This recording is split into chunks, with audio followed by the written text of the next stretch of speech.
Hey everybody, it's Mike and Chris again with North Alabama Outdoor Sportsman. We got another podcast tonight in our Hunter's Lounge series.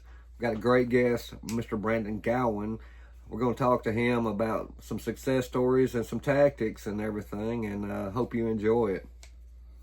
One thing that we did pick up at the World Dare Expo was the racking stick this year. We're going to try it out. Multi-purpose stick from shooting to walking to actually spreading the dare legs if you needed to. So if you're looking for something interesting like that, we're not sponsored or paid or anything by Rack and Stick, but we just thought it was a great product this year. We picked them up, and check it out, rackandstick.com. And thank you, Doug. Thanks, Doug.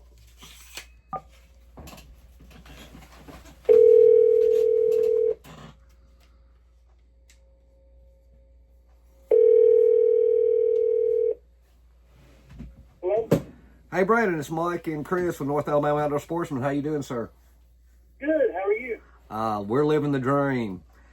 We doing our little podcast tonight, and we know that you had said that you'd be interested in jumping on and sharing some success stories and tactics, and we just want to know if we could talk to you a little bit about some hunting strategies and so forth.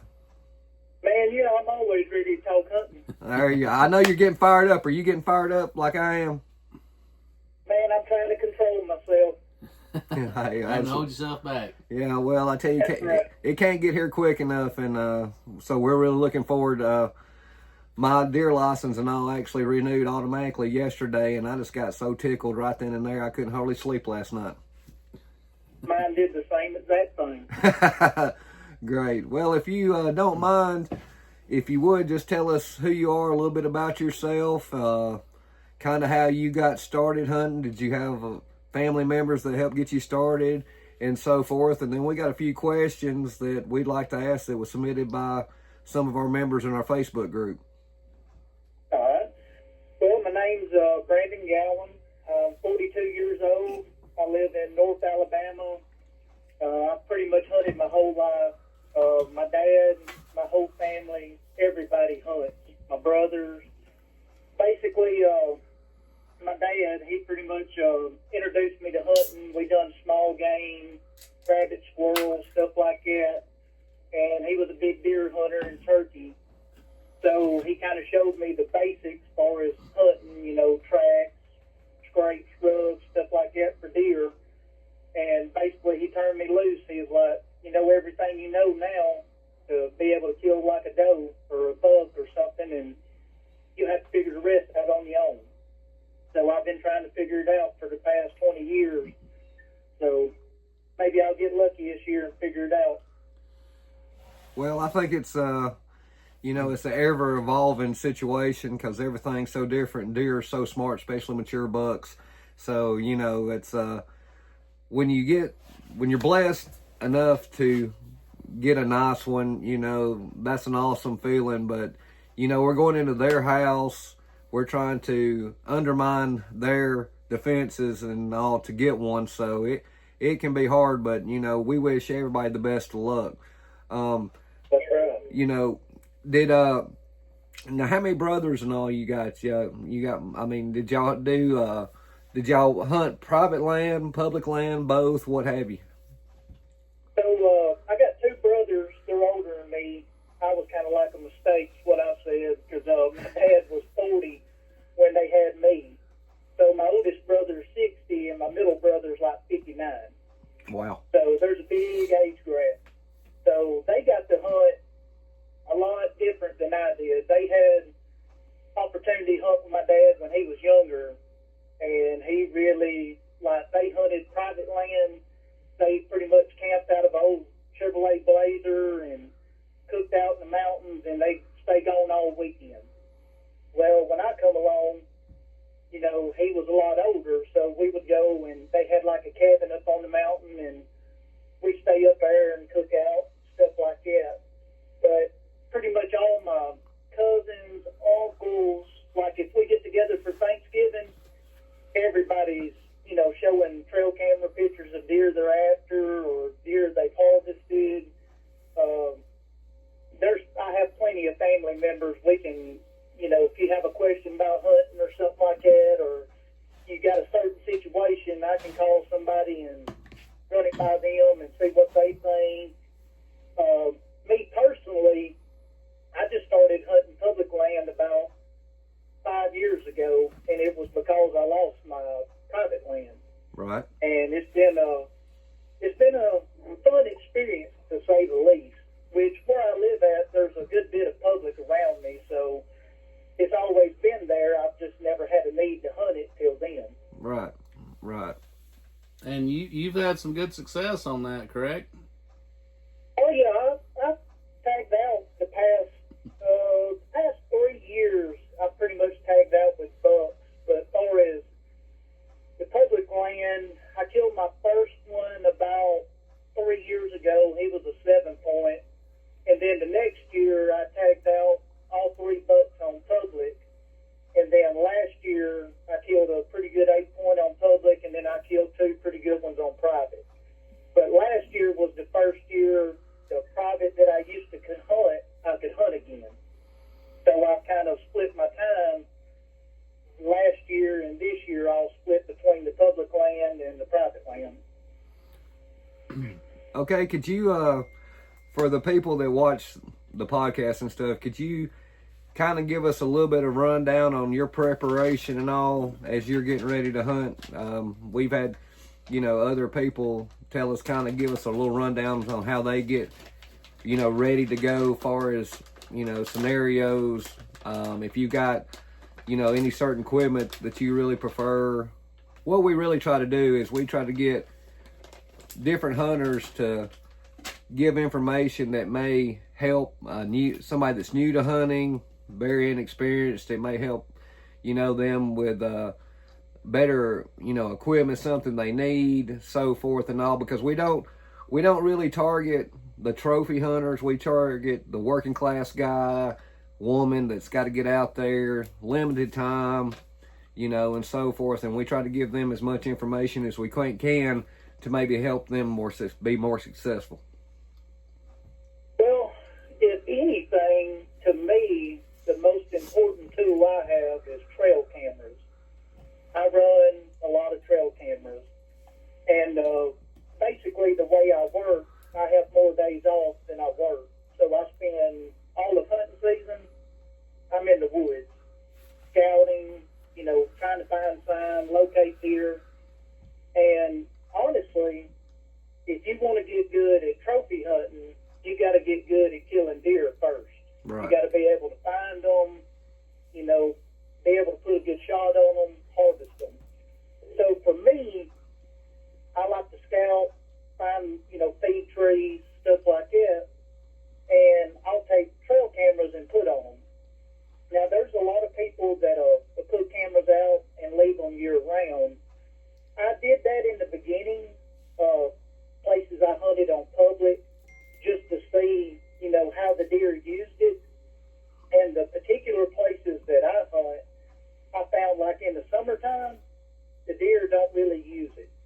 It's more of during the winter, they get pushed there. It might be that the does is there. It might be the food's there.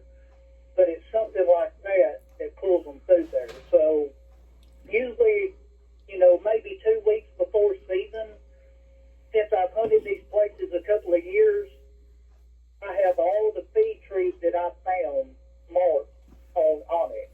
You can use Hunt Stand, you can use, Spartan Forge, whatever you use, Google Maps, whatever. But I have all the feed trees and stuff that I can find, red oaks, white oaks, persimmons, greenbrier, anything, muscadine vines that they will feed on, I have marked.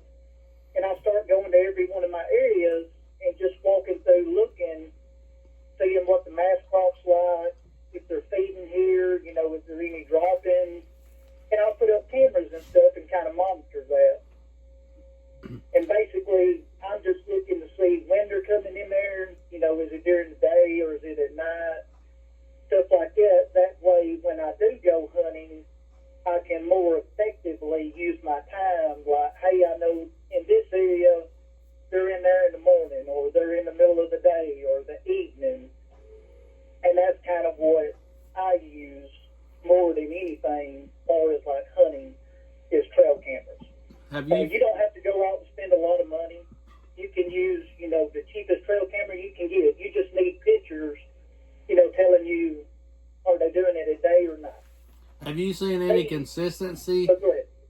Have you seen any consistency? Say, it's a feed tree by a thicket. They're using it more during the daylight versus say a feed tree out in the wide open in hardwoods or whatever.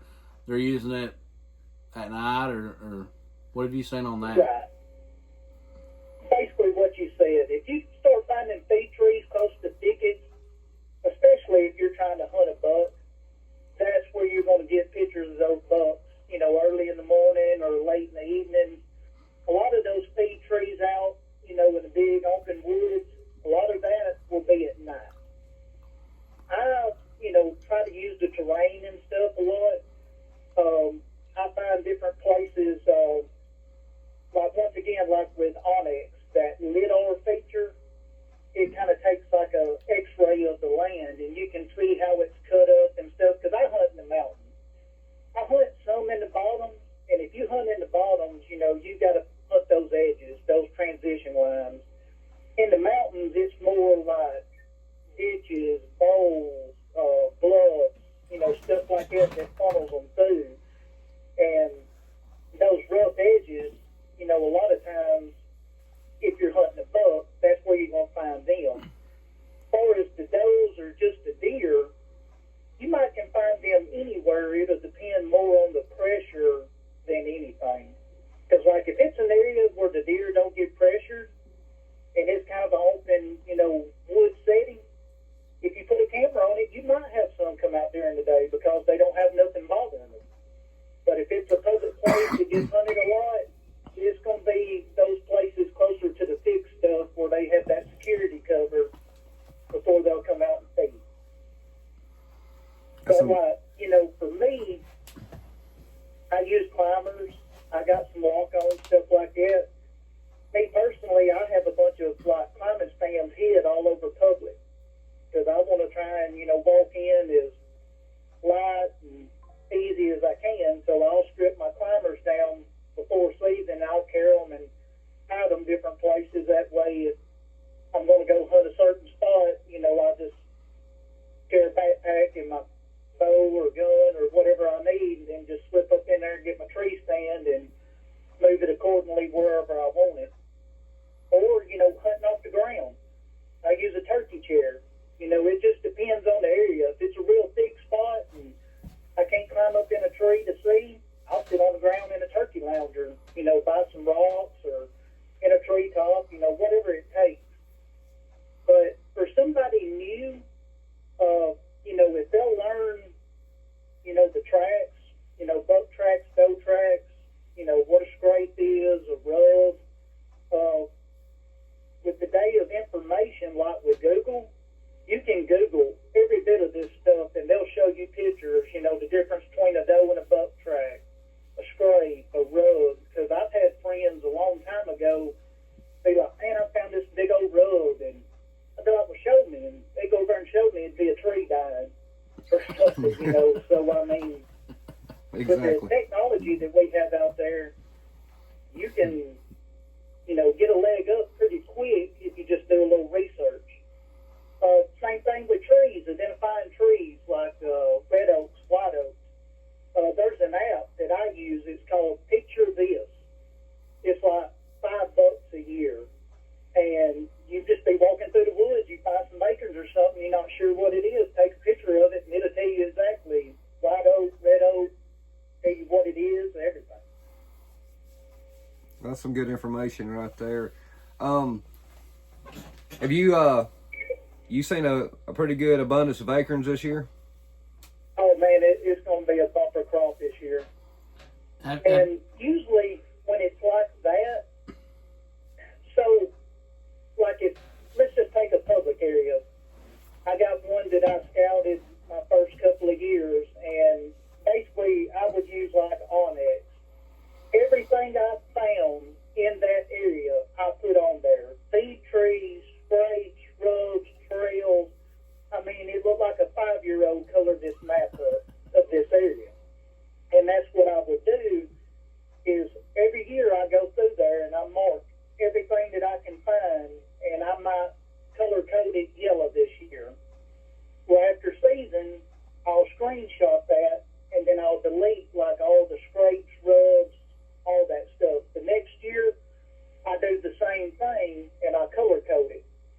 That way I can kind of compare the deer sign and stuff, because it'll be different in years that there's a lot of acorns versus not a lot.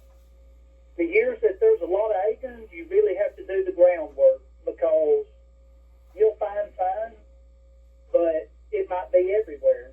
And you have to find an abundance of signs to really hone in on the deer, because you might find where they're feeding at, think you have a good spot, and if you don't use some cameras to kind of, sit there and tell you what's coming in there, you may go hunt it 2 or 3 times before you even see a deer. Now, if you would have put a camera on it and went and checked it like a week or 2 weeks later, it might have told you, hey, they only come here once a week or every other night or something like that. So when it's a lot of acorns, you really got to do the groundwork and keep up with the signs that you find. And when you find the just best tracks, drop-ins, just tore up, that's your best place to go to, harvest a deer. I got you. Let's see. What would you say? Would you say you favor white oaks, red oaks? How do you go about that? Now, honestly, whatever I find the most sign on is what I'm going to hunt. Yeah.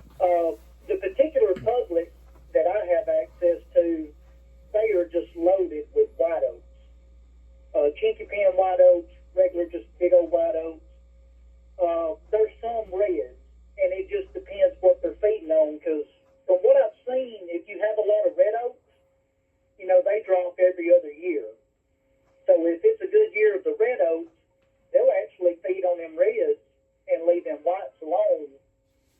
And I don't know if it's just because they don't get them all the time, or they might prefer them, the deer that I hunt. Because I got friends that tell me that, where they hunt at, the deer prefer the white oaks. And it's really, based on like the drop-ins, the tracks, just wherever they're feeding at. It could be persimmon trees. My brother has some land, and it is absolutely full of persimmon trees. And when they're loaded, the deer are just all in there. They will stay in there and eat them out, and then they're gone. Yeah, it's funny as we're actually doing this podcast, my phone's going off on one of my cameras where a bunch of does are tearing up a little feed spot, and some persimmon trees are right there. So I'm watching the notifications go off as we're talking, and it's just kind of ironic. We have persimmon trees galore. Yeah. So. Oh yeah. They love them things. They will stay in there and just eat them out till they're gone. Have you found any correlation of, like, say you're hunting hill country, that they like them up higher first, or the bottoms, or north, south, east, west, any of that? From what I've seen, a lot of times the oaks or persimmons, whatever's closer to a food source, say like an underground spring or a place that kind of holds water, it always seems like they start on those acorns first. Or say a place that's kind of shady and cooler, I always find stuff there first before I do somewhere that's like in the sun more or sunnier. Now, if it's a really cold day, those spots that get that sun first, that'll be where they'll go and feed, because that'll be the first places to thaw out and be able to eat there. Have you been on any out-of-state hunts in the past few years or anything, or have you just been in Alabama? Well, I get asked all the time to, go with some friends and stuff like that. A cousin of mine has a farm in Tennessee, and I usually go up there once or twice a year and hunt with him. We usually go during Thanksgiving. I'll carry my son and let him go up there and kill a deer or whatever. It's more like, to me, it's almost like just a a good away trip to just have a good time, you know, fellowship with your family and friends, and, you know, eat good, and everybody go hunting, and, you know, somebody shoots one, you know, we all go over there and take pictures and, you know, help them drag out, stuff like that. It's just a good time. But me personally, it's hard for me to go anywhere else to hunt. I just like Alabama. I don't like the traveling, and that farm in Tennessee, it has some really good deer on it, and it's a little over an hour and a half drive, and I just don't like driving that hour and a half. I understand. So I mostly just hang out around here. I got you. Well, you know, Chris and I, we hunt public land, and then, of course, we belong to a club in Greene County. So, you know, it's not just about the hunting. It's actually like a getaway for us to get down there. And, you know, we have a trailer down there set up. And, you know, a lot of people kind of joke and laugh at us because when we're not out there hunting or doing stuff at the hunting club, we're grilling steaks and stuff like that. And they're like, man, you got it made. And it's like, well, we work too hard and time's too short. You know, we're going to enjoy every moment of it that we can. Oh, yeah, because you never know when your last hunt is. That's correct. And I tell you, you know, as you get older, them years fly by quicker. It's just like, to me, it seems like just a month ago, deer season was over, and here we are getting ready to do it again. That's how fast time flies.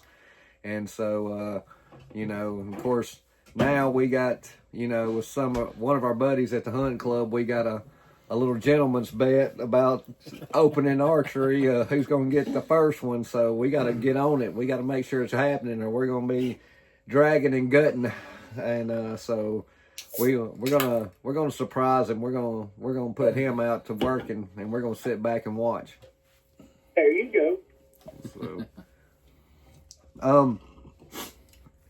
So, you know, do you have a particular hunting memory or anything that sticks out? You know, whether it was you growing up with your father or your brothers, or is there been any particular kill that's kind of like one of your most treasured memories that you could tell us about? Well, for me, my dad, you know, he carried me when he could, and he had all these big deer, you know, mounted in the house. And I mean, growing up all through the years, that's all I saw was these big bucks. And it took me till I was like, you know, 16 before I finally killed like a pretty decent rat buck. But he carried me once when I was younger, probably, I don't know, I can't remember, I was young, you know, 5, 6, something like that, turkey hunting, and we killed a turkey like within 20, 30 minutes. And I was like, man, this is easy. And he was like, boy, you have no idea how lucky you was today. Right. But I remember the first time that I killed my first, you know, good rat buck, I was with him. We had some private land in Stevenson, Alabama that we could hunt. And he carried me up there, and he told me, you know, where to go up on the mountain. There was a white oak flat. And he told me if we seen some does to shoot them, because there was a lot of deer up there, and he was wanting to cut down on the numbers. So I go up there, and I sit there for a little while, and I stayed out late the night before with my friends and stuff. So I fell asleep. But when I wake up, there's like 2 does down there in front of me. And I'm like, nah, I'm not even worried about them does. And I'm kind of looking around, and I look up the mountain, and I see something kind of shiny. And I look, and it's my dad sitting on a bluff. And we always carried like fanny packs, stuff like that, had like beanie weenies, a Pepsi, some crackers, something like that. Well, he was sitting up there drinking his drink. And I guess the sun hit the bottom of that can just right, and I seen it. Well, next thing I know, I see him throw that can down, and he raises his gun up. Well, I turn and look, and there's this 8-point looking right at me, looking at him. Well, he shoots. The deer jumps, runs out there. Well, I grab my gun, and I'm shooting like a 7400 Remington automatic, and I just absolutely empty in this buck. Because, I mean, at the time, it's not the biggest buck I've seen, you know. Right. Well, my dad was like 150 yards up the mountain. By the time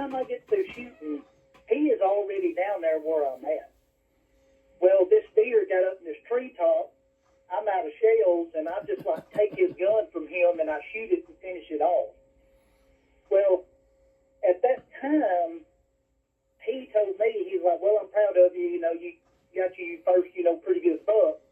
He's like, but man, where I was at, he's like, I thought that deer was a lot bigger than what it was.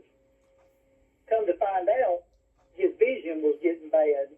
So when the sun hit them horns, it started glowing. He thought it was like an elk. He thought it was like, state record. Mm-hmm. Then when he got down there, he was like, well, this thing ain't as big as I thought it was. So after that, he went and got his eyes checked and started wearing glasses.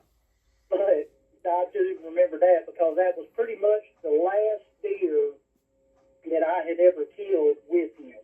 Right. 4 or 5 years went, and then he passed away. So. Yeah, but But it was a good time. Yeah, that's what we always say. It's not just about the kill. It's about the memories that you make, the memories you share, and the stories that you can pass along in the future. Right. So that's a great example, and that's something that you'll always remember. And I'm sure that as you make more memories with your son and what have you, that's memories he'll have to pass on, hopefully, to the next generation. One of our big goals is to try to get the youth out into the outdoors, whether it's fishing, hunting, what have you. And we've kids that's not even ours, we've made some great memories this year, and we're hoping to make some more with the deer season coming up. So it's I remember when my daughters that deer hunt, they made memories that they still talk about today. And that's real important, because like we was talking about, you don't never know when the last time you're going to be able to go out there, or the last time that you get to try to make memories. Well, that's why my youngest son, he plays a lot of sports, but every year he always asks me, when we're going to Tennessee. That's his favorite time of the year to go up there. And, the rut in Tennessee is usually around Thanksgiving. Well, Thanksgiving, they're out of school, so that's when he likes to go, because they're out of school, and two, he's got a chance to kill a buck. He's got it But figured out. every year, he talks about that. Well, hey, that's awesome. That's awesome. And thanks for sharing that story about you hunting with your dad. That's awesome. That means a lot to us, just to, and that's why we're doing this Hunter's Lounge series that we was talking about. We want people to tell their stories and stuff, and their memories and all that, and if they got any specific tactics or anything. So I'm assuming, do you prefer gun hunting over archery, or does it matter? I'm a whatever's in season type guy. Bow season, I'm bow hunting. When it's muzzle loader, I'll use my muzzle loader, and then gun, I gun hunt. I got a friend of mine, I tell him I'm a equal opportunity killer. There you go. I'm looking for whatever, whenever, we eat a good bit of deer. So, I try to, shoot quite a few does and stuff. And then, of course, everybody wants to kill a big buck, But, man, I have a lot of, fond memories of friends, family, going hunting. Some of my best memories is I sit back and laugh, different people, different times, doing stuff. Like this past year, I killed a buck on public with a friend of mine. And we've been hunting and stuff, and he's a good friend of mine. Well, he's like, you want me to climb down? I'm like, no, you just keep on hunting. I said, I got to drag this deer over here to this, where I can get to him with a cart. And we used the boat that day. I said, I got to go to the boat, get the cart, and I'll come back. Well, I get to the boat, and I call him. He's like, something wrong? I'm like, yeah, you need to climb down. I'm like, the boat's on land. He's like, what? I'm like, yeah, the water dropped, and the whole boat, like I got like a 17-foot boat. It was sitting on the land. So we go get the deer and everything, come back, and then it took us like 2 hours to drag his boat literally about 17 foot to the water. So every time I see him and everything, I ask him, have you been working out? That way he can help me drag that boat and everything. And he, every time he sees me, he starts holding his back. So I know he'll never forget that for a long time. Brandon, I think that's kind of a pop towards me also, but from the Facebook post Chris has been making. Hey, he's trying to find somebody. You better watch out, Mike. Yeah. Well, he there's a little quick story I'm going to share with you since I went to help him drag out one of his deer. My target buck last year, I pretty much patterned him. Of course, things can always influence and change that. So I'm sitting in my spot, and he's usually coming through somewhere between 8 and 9 in the morning, something like that. Well, I'm sitting there and sitting there and sitting there, Now, whether he knows I'm there, he can smell me, what have you, I'll never know. Well, time rolls on, he don't come through, and Chris shoots one, and he sends me a text and stuff, and I'm like, well, apparently today's not going to be my day. I'll come help you drag it out.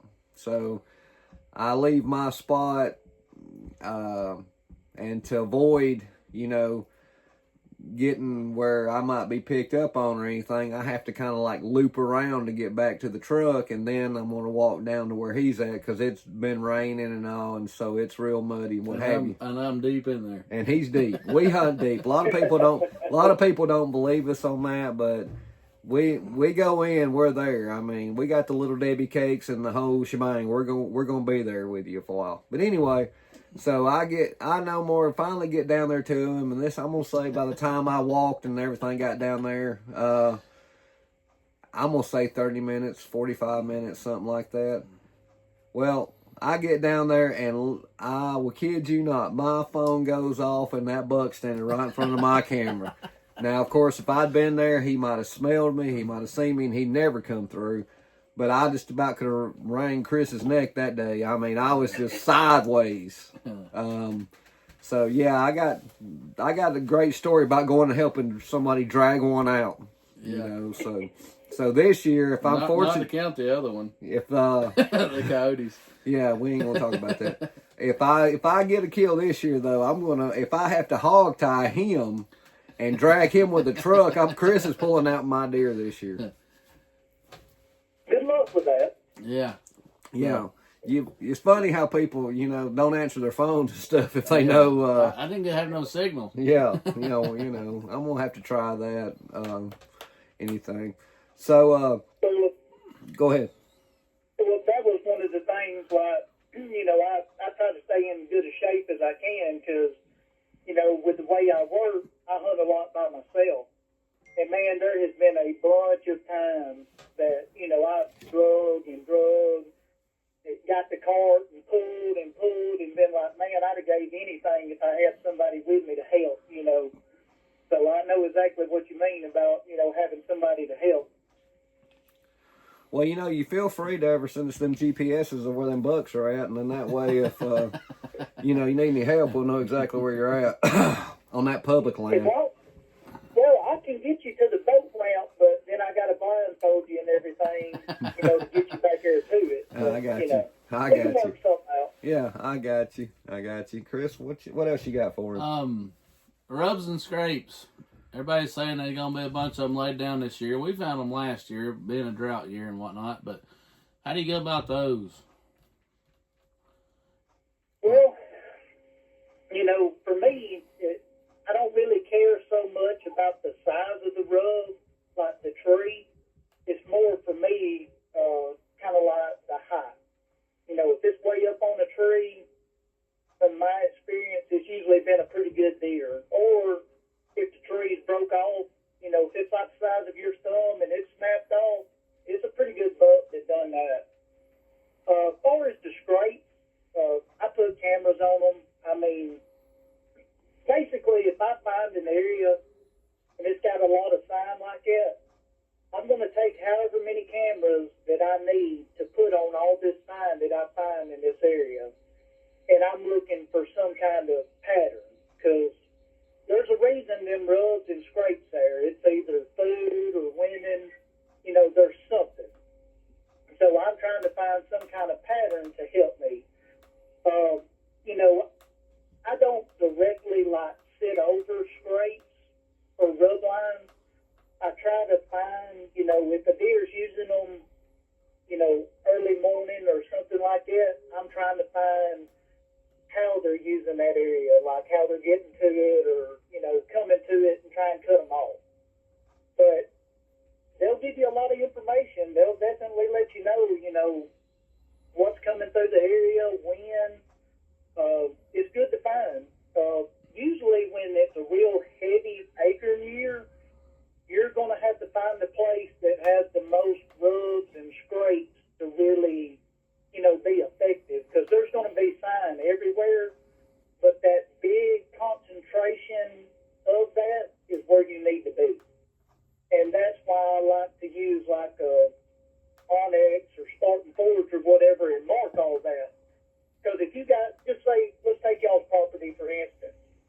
Y'all got different areas y'all hunt in, and if you mark every rub, scrape that you find on that map and then blow it up, you'll be able to see, man, there's a ton of activity right here or over here, and it kind of gives you an idea of where you need to focus at. Because, it's hard. If you do a lot of scouting, to remember everywhere you've seen these rubs and scrapes and stuff like that, and then if you use an app like that, it just makes your scouting that more effective and productive. And why would you say there's a bunch of sign and like a cluster of sign there? Is that kind of where the ranges are overlapping? So, a friend of mine, he swears by this, that deer travel in like a figure eight pattern. And you will find somewhere that the way they travel overlaps. And that is usually where I find this abundance of sign, because when you find a ton of scrapes and rubs, if you put a camera there, you're going to have these deer coming from every direction in there.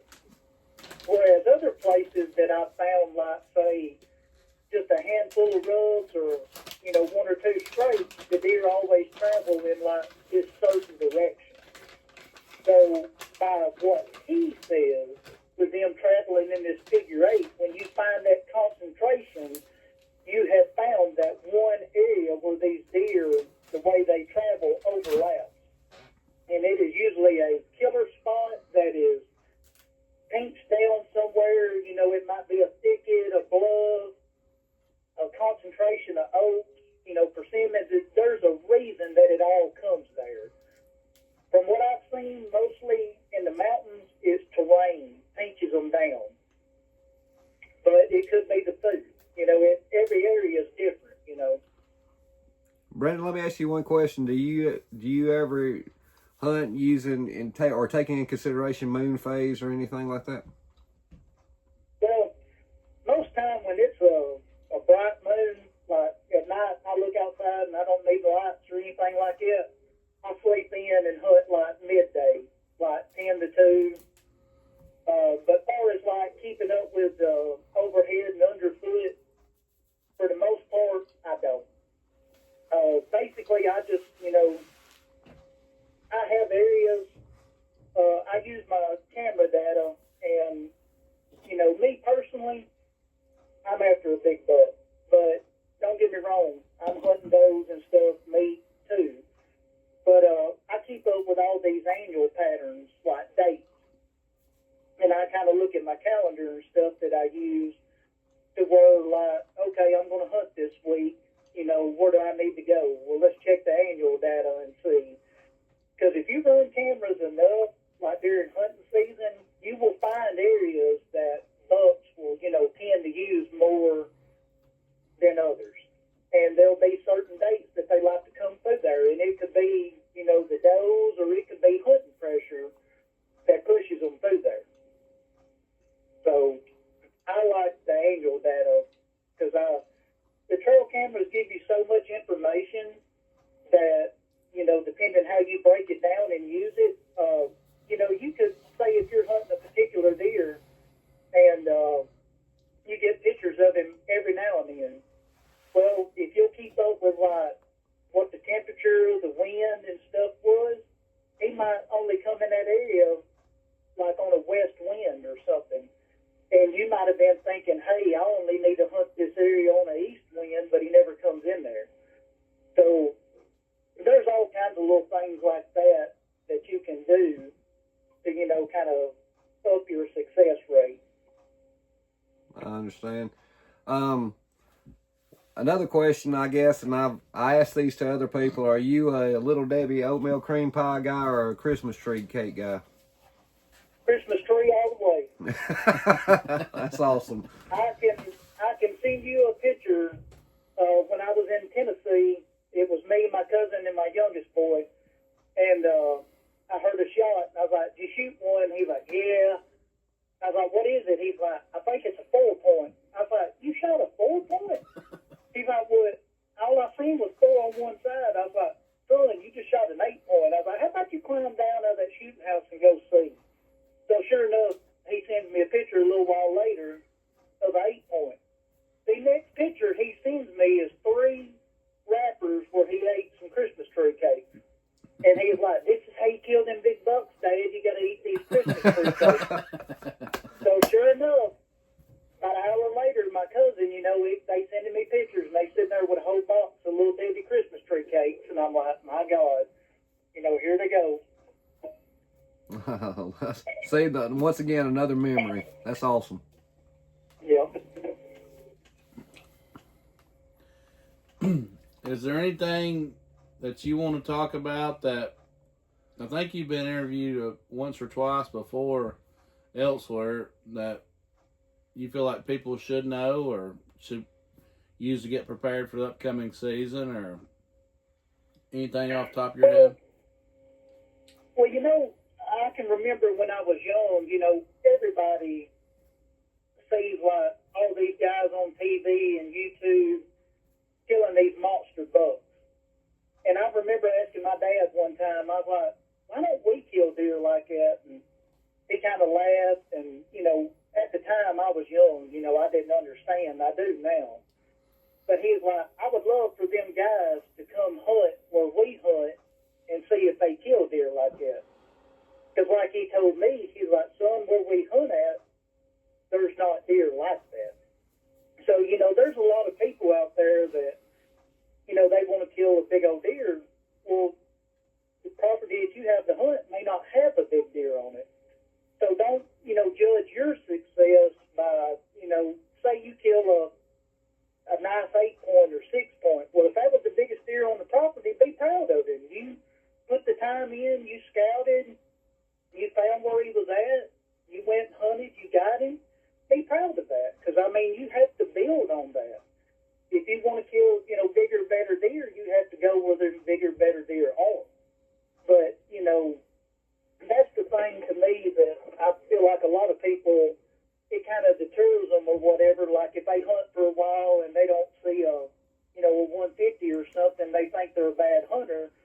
Well, you're not. It's just, maybe the place that you have, there's not 150 there. It might be, a 100-inch deer or something. And if you kill a 100-inch deer, man, more power to you. That's great. If that's the biggest deer that you had there and you killed him, you've done something. You should be proud. Because, for me, that's pretty much every year, I have people ask me all the time, "Hey, you got your one picked out?" And I'm like, "No, not yet. I'll just have to kind of see, what shows up and what I find." And there's been years that, I've had some really good deer on camera. There's been years that I haven't had, some really big deer, but I'm still going to chase them. And if I kill one that scores 100 or one that scores 150, I'm going to be just as proud because I spent all that time, chasing that animal. He's going to feed me and my friends, and it's going to have a cool story, Well, So to me, don't judge,